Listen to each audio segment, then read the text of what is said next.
Når design er rigtig godt for mig, så er det, når funktion, udtryk og prisen, det harmonerer fuldstændigt.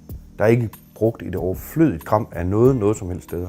Det er jo udtrykket og funktionaliteten, der er vigtigt. Men det er også det, som danske designer egentlig drejer sig om. Det er jo meget det funktionelle, den funktionalisme, som opstod med Kåre Klints Møbelskole i 1934, hvor alle de der ting, han har præget også med i Danmark inden for vores designverden. Og den er jo bredt ud over hele verden, altså i samme parametre. De arbejder efter i Tyskland, Italien og Frankrig, USA, mange med de forskellige landes islet, så skaber det noget forskelligt. Men funktionalisme, det er jo i virkeligheden inden for møbel, det er virkelig noget, der stammer her fra Danmark.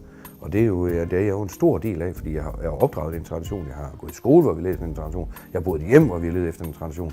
Sådan overordnet set, så præger de jo i virkeligheden min designproces rigtig, rigtig meget.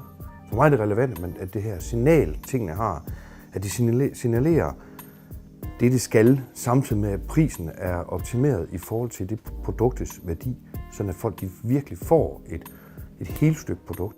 Det skal være nemt, det skal være logisk, det skal være til at overskue, det skal også skabe nogle spændinger, men det er stadig nogle spændinger sådan rent designmæssigt, som tager udgangspunkt i den her filosofi.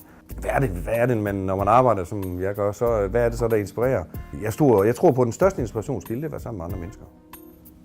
Det er sådan den der tæthed, der opstår, når man samarbejder tæt med hinanden. Det er jo der, hvor de virkelig de kreative processer, de virkelig kører med 100 km i timen. Det er simpelthen en livsstil. Det er jo ikke noget, fordi jeg kunne ikke stoppe med at arbejde, fordi nu er klokken 4.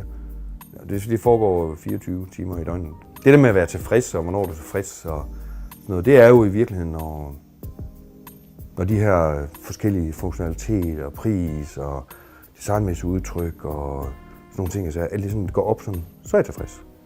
Først er jeg tilfreds.